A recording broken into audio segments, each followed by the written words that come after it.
We're fortunate here on the desk to have with us Pooja Pathak standing by for our coverage. She's an adjunct astronomy professor at Manhattanville University. Pooja, thanks so much for joining us.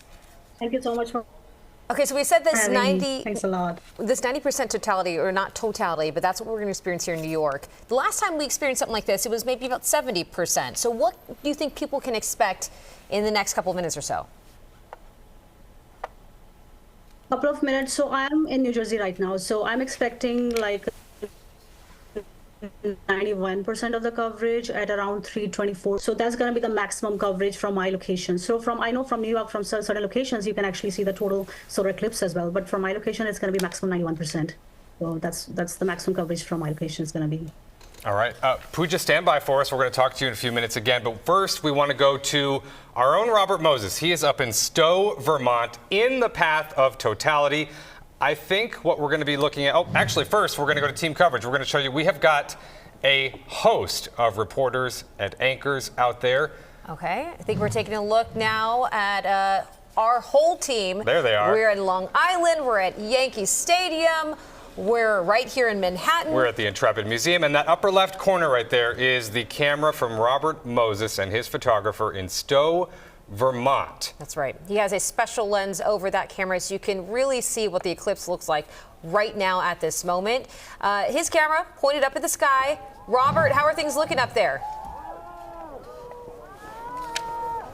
Well, Chris and Bianca, we're about 4 minutes or so away from totality up here in Vermont. Totality will start at about 3:26 and last until 3:29. So I am experiencing this right along with you. You were asking how things look. The better question might be how things feel. The temperature has dropped significantly in the last 20 to 30 minutes. As the sun has become more and more obscured, it is getting very dark here. It's the middle of the day. It's been a mild day up here in Vermont. We're about 3,500 or so feet up. We're on Mount Mansfield, which is the tallest peak in Vermont. And at the base, it's in the mid-50s, or it was earlier, but it is nowhere near that now. It is freezing up here. The winds have started to gust. And one thing that scientists have said to really pay attention to as we approach totality, watch how certain parts of nature respond. Do birds return to their nests? You might be able to hear crickets start to chirp.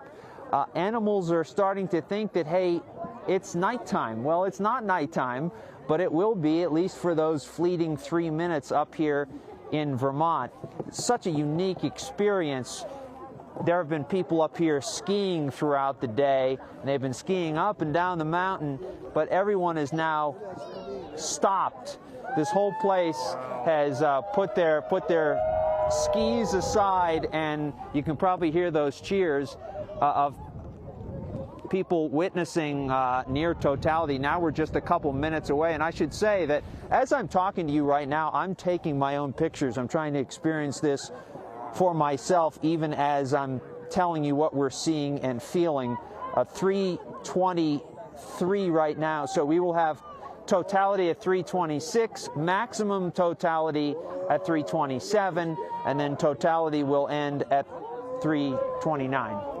Guys, back to you. Rob, thanks so much, Robert. As you can see there, quite an incredible scene, but we're going to take you to one of New York's biggest viewing parties. It is happening right now at the Intrepid Air and Space Museum. Yeah, our own Stephanie Bertini's been there all afternoon. She's joining us live now. Stephanie, are you feeling the energy out there? And is the temperature dropping where you are? Are you noticing any, light changes out there? Yeah, so a lot of excitement out here, and it is much colder and darker outside than when I was with you live during our noon broadcast. A lot of excited people out here. I've been intermittently using the eye coverage to look up. It's so remarkable. We're here documenting and witnessing history, and it's such a great experience to be out here. Hundreds of people are on the flight deck of the Intrepid Museum right now. I've talked to tourists. I've talked to people from New York York City, and basically the sentiment is, why not come out? This is a tremendous thing to experience. Why not do it? And of course, the weather was good earlier today, so there was a lot of anticipation going into this. And of course, the elements change as we're now waiting for, by the minute, that coverage to happen. 90% is what we're experiencing here on the Intrepid Museum when we look up. Back to you two. All right, Stephanie, keep us posted. We are really pretty much almost within that totality moment right now. We want to go out to Jody Goldberg. She's out on Long Island. Oh, there she is. Jody, what are you seeing? Tell us what it looks like.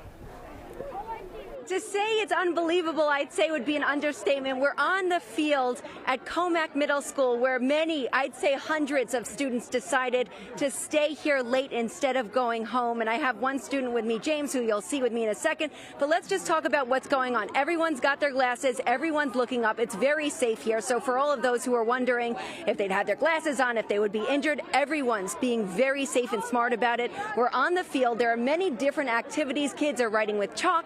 They're throwing marshmallows inside cups to replicate the moon over the sun. And let me show you James. James is a 6th grader who has a model of the sun and moon. Tell me about what you got going on here. So I got inspiration from when I saw a paper model we were doing, and then there were stickers everywhere. But after I got the moon, or the sun, then the moon, there was no earth, so I had to improvise. You got the earth too, so Yep. Thanks so much, James. It's just an unbelievable experience to be able to take what these kids are learning in textbooks and see it for themselves with their own eyes in real life. Let's send it back to you. Jody, stand by. I love the excitement out there. We might be coming back to you, but right now we got to go back to Robert Moses. Yes, he is up in Vermont where they are experiencing totality right now. Robert, I can hear everyone Listen to screaming that. behind you. Obviously, it's an exciting moment. What's it like going on? Wow. Yeah, we are in totality right now. It's hard to explain just how special this is. It's completely dark. People are oohing and awing. And by the way, up here, now people can view this without their solar glasses. So you can look with your bare eye up at the sky without your glasses. It is now safe to do that up here since we are in totality. We just reached totality. It is absolutely spectacular. It's a sight that I've never seen before and may never see again. It's completely dark. It looks like night has fallen up here. You can see the stars. Everyone is, it's an awe-inspiring feeling that 31 million people across the country.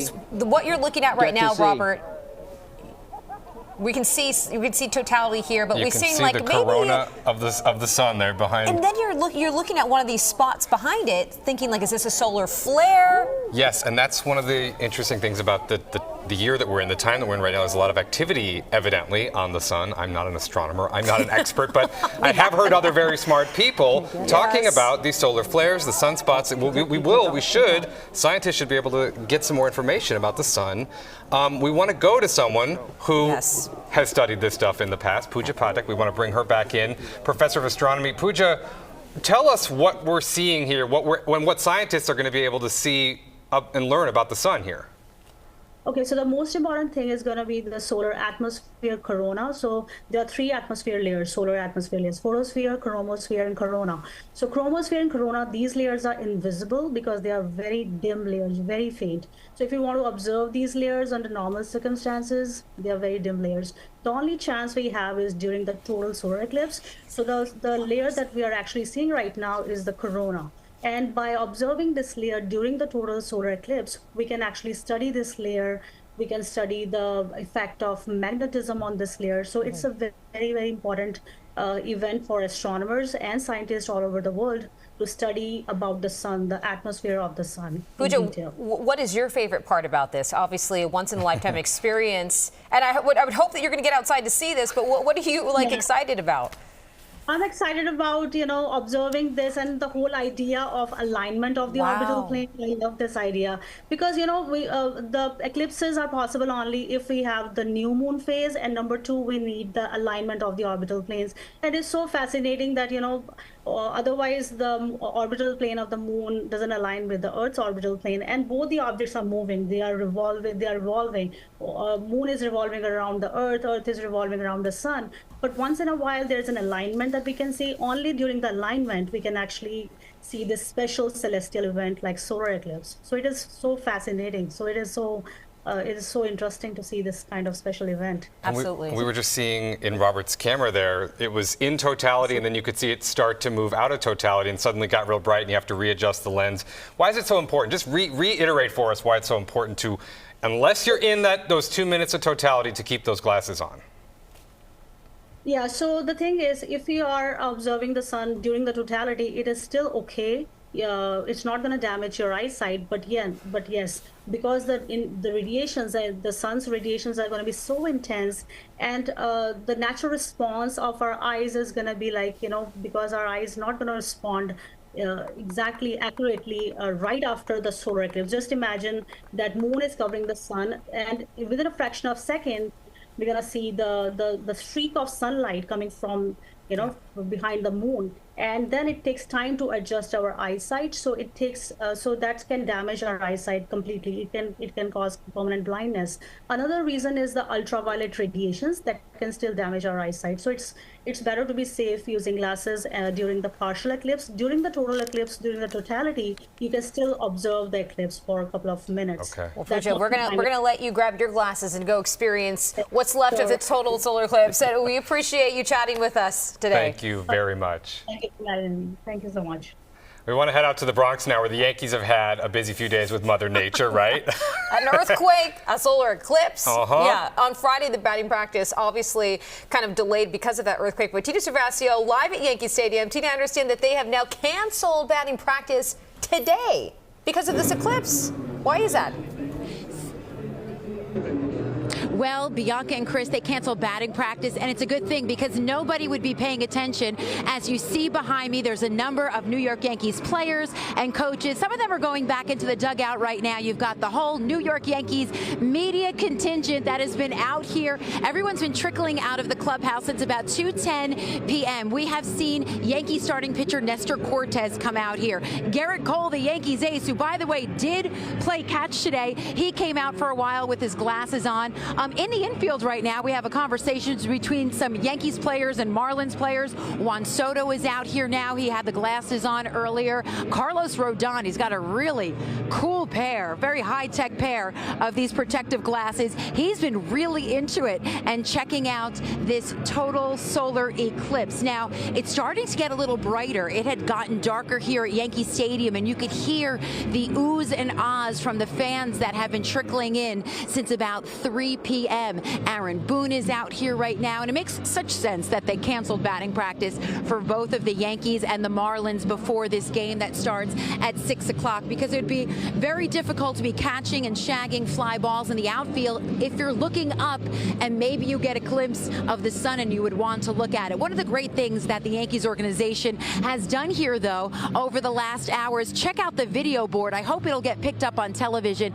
They have been tracking the eclipse, so if you did not bring protective glasses, you can watch this whole process unfold on the video board right next to that iconic sign that says Yankee Stadium out there in the Yankee Stadium outfield. We had the grounds crew was down and out in the outfield earlier as well. People are starting to, though, to kind of take their places again as they get ready for baseball here at 6:05. But I thought the most fun was really getting to see Nestor Cortes out here. He is tonight's starting pitcher for the Yanks. He was trying to take pictures through his glasses, and I do want to give a special thank you to Susan Waldman, longtime New York Yankees radio announcer. She gave me an extra pair of glasses, so I have been able to witness this incredible moment in history right here from an iconic place, Yankee Stadium. Bianca and Chris, back to you guys. Tina, we knew you'd be able to score a pair, and we're glad you did. We're glad you could experience this firsthand yourself. Tina, thanks so much.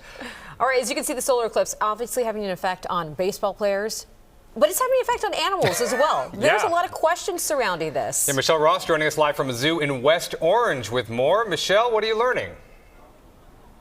Hey there, guys. We're camped out by the giraffes. We got our eclipse glasses. Before we talk about the giraffes, I want to briefly mention the lions. We've been here for a couple of hours. The entire time, the lions were actually lounging, typical cat behavior, sunbathing for hours. But once the moon was creeping in front of the sun, we felt the temperature cool. They felt the temperature cool. They got up, and the keepers were telling us that, they wanted to cool off. They were walking around. So that's one type of activity that we saw with one type of the animals here. Now, I want to bring in Lisa Hartman. She's a curator here at the zoo. Lisa, what a fun day here today at the zoo. Definitely exciting, and a lot of guests are really appreciating today. A lot of glasses, and kids are having fun.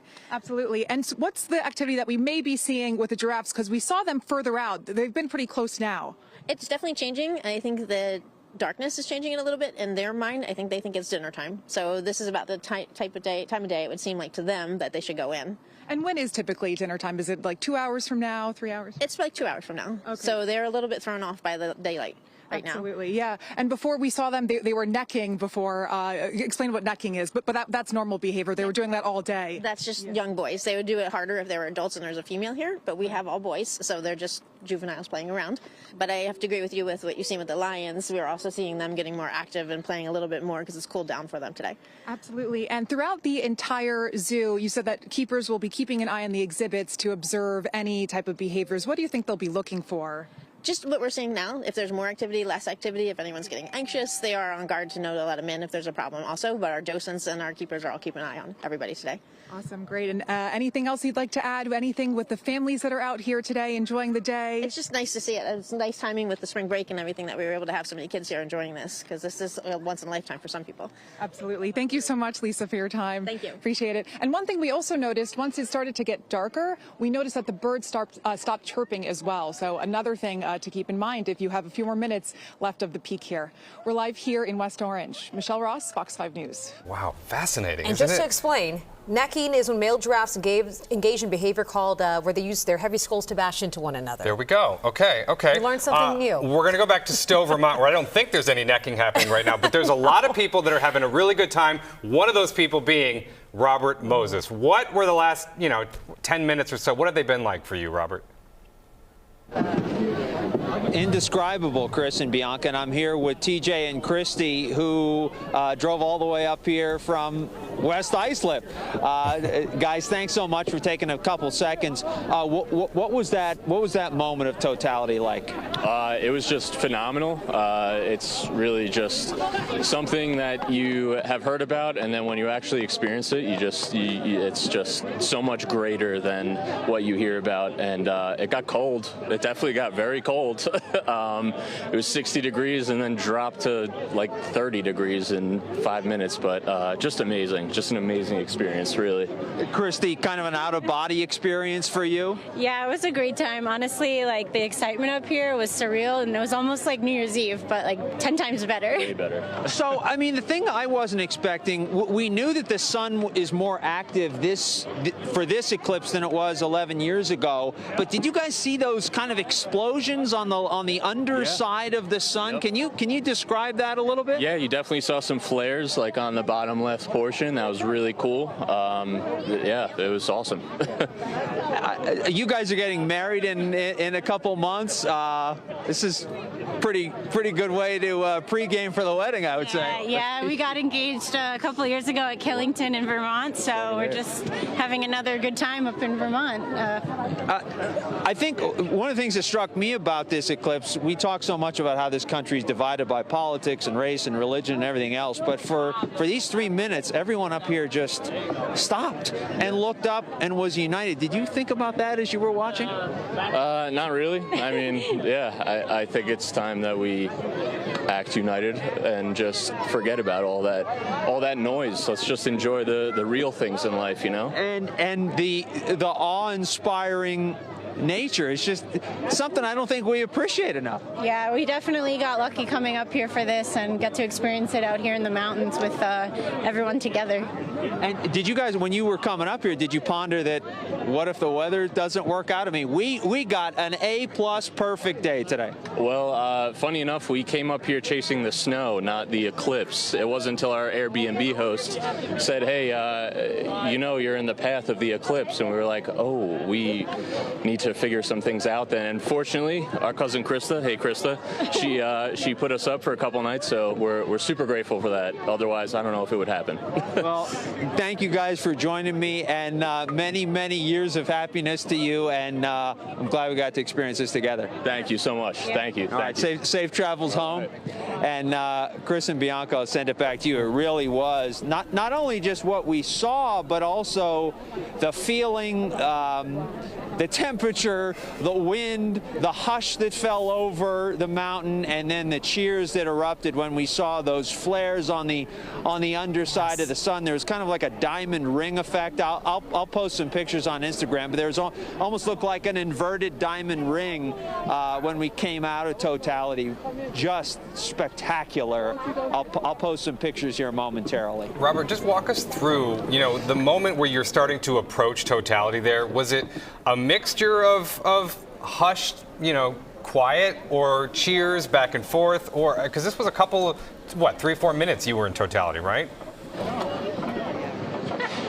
Yeah, 3:26 to 3:29, and it happened pretty quickly. I mean, it got dark gradually, and then in those last couple minutes before Totality, it got very dark, and the activity, when you watch the sun's activity and how you had the ring around it, and then you could see the flares at the bottom, and then, as I said, that diamond ring effect, which doesn't always happen. It looks like the band of a ring, and then a diamond sitting right on top, except this one was inverted, so the diamond was on the bottom, kind of poking out from the underside of the sun.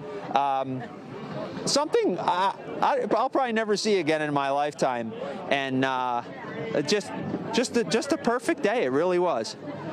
You've been quite lucky with the weather up there and with this assignment in general. You brought the right gear. I'm excited to see more of your photos on Instagram. Robert Moses, thank you very much. And if Robert wants, he can wait till 2026 for the next one. Just depending, might not be He's going to have in to the travel same path. a little further. A lot further, actually. Like Oh. Iceland, I think, is the next one. Next one in the U.S. is going to be Alaska 2033. Yeah. So we have some. Maybe another trip.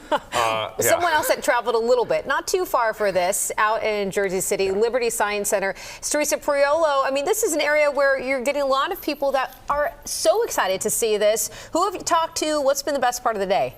You should be able to catch that eclipse moon. This certainly has been one of the places to be because people here have a real interest, of course, in science. If you come to the Liberty Science Center, it's kind of your thing. Everybody here, and by the way, I should mention there are about 7,000 to 10,000 people at the Liberty Science Center today, so a big day for them. But they have been regaled by Mike Shanahan, who happens to be this guy on the mic right here. He is the planetarium director. He counted us down to 91.2% darkness. We didn't have Totality here, but we did get kind of dark, and I can tell you that from being here on their observation deck, it just started to look really hazy, almost the sky before a thunderstorm or the sky before some sort of snowstorm. That's what it felt like. Things just deepened a little bit. It got a little hazy, and then it's slowly starting to pick back up. The sun starts to peek out again now. It's actually getting quite bright as we're talking to you here. As we mentioned, roughly 7,000 to 10,000 people came from all over the place. Everybody's staring up at the sun with their special glasses on. Funny enough, the two things that we're seeing the most, people looking at the sun, trying to take pictures with the glasses over their phone, and then people taking pictures with Mike Shanahan. He is something of a rock star here because every time people pass by him, he drops little tidbits of information. I said to him, what if you don't have these? I mean, they're giving the glasses out, but what if you don't have them? What do you do? And he told me that if you were in a place with a significant amount of darkness, you could actually take a cheese grater and put it, angle it toward the floor, but with the sun behind you, and it would cast a shadow to show you the amount of darkness of the sun where you are. That's the kind of cool science things that I didn't learn in school, but I think if Mike Shanahan was my teacher, it probably would have stuck a little bit better. They have programming all throughout the day here to get people interested in the eclipse. In the planetarium itself, they're showing eclipses from around the world throughout the past decades, including back in 1980, where Mike saw Totality up in Washington State, and then all throughout the rest of the U.S. And lastly, I can tell you here, they tell us that at 4:25 or so, they're going to be playing Dark Side of the Moon, the entire Pink Floyd album, to wrap it all up. That's the latest from Liberty Science Center today. Back to you guys in the studio. That is really the perfect way to wrap it all up. Teresa great. Briolo, thank you very much. We appreciate that. All right, that's going to conclude our special coverage. Oh, look at that. I think we're high atop the edge right there. Look at everybody gathering there, having a big old viewing party. This is a great place to watch the solar eclipse all the way up in the sky. As you can see, what an incredible day. So many New Yorkers experiencing this maybe for the first time, you know? So I can understand. This is quite an eventful day. It really is. Well, that's going to conclude our coverage of the 2024 solar eclipse. I'm Chris Welch. And I'm Bianca Peters. Thanks so much for joining us. Stay tuned for this special report of this once-in-a-lifetime event. We'll see you back here later on. This has been a Fox 5 special report.